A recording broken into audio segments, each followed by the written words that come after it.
Throughout the semester we saw many interesting topics, but in particular we will talk about modal verbs, since in my opinion it is a basic topic that will not help us understand the rest much better. Modal verbs are those verbs in English that help a sentence have a better meaning thanks to their function. You can use them when you want to give another meaning to a sentence. For example, if you want to ask permission to speak or to know if they could come looking for you.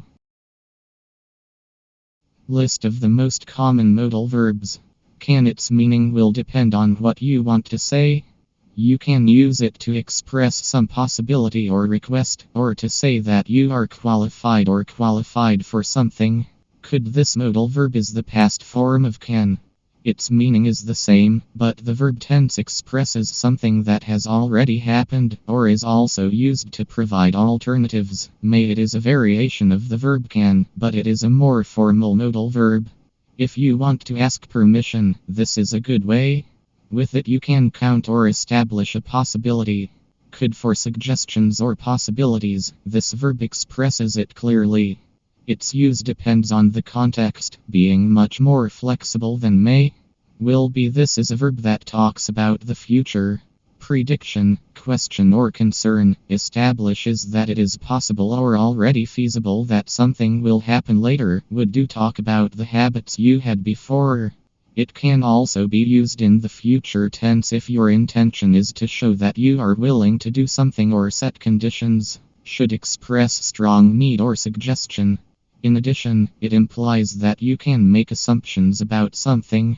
Shall. This is a rare verb because it is formal.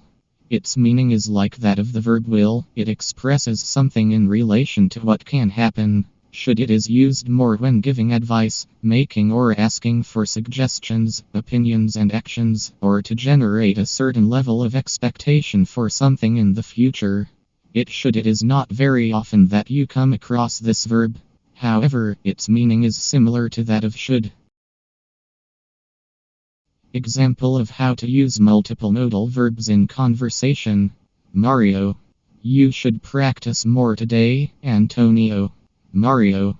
You should practice more today, Antonio. Antonio. Yes, first I must finish this homework.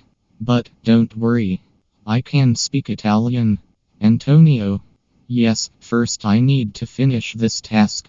But do not worry. I can speak Italian. Mario. Then, we will have an excellent score tomorrow. Mario. So, we'll get an excellent grade tomorrow. The characteristics of modal verbs. There are four main characteristics of modal verbs. They do not conjugate, as we saw in the previous section. They modify other verbs, so after a modal verb there is always a verb in its infinitive form without the to. For example, you can eat better. You can eat better. They express certainty, ability, need, willingness and obligation. The negative or interrogative form of a modal verb does not need an auxiliary, since the verb in question is used for those purposes. For example, I can't swim. Then I will leave a series of images that could help a better understanding of the subject with visual support, for people who find it easier to learn in this way.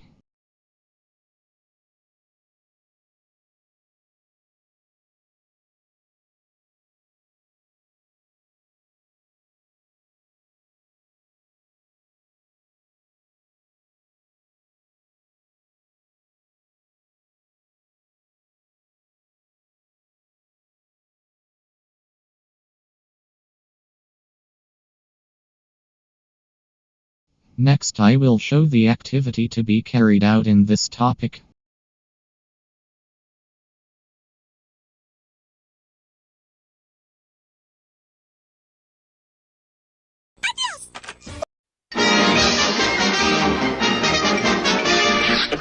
Eso es todo, amigos.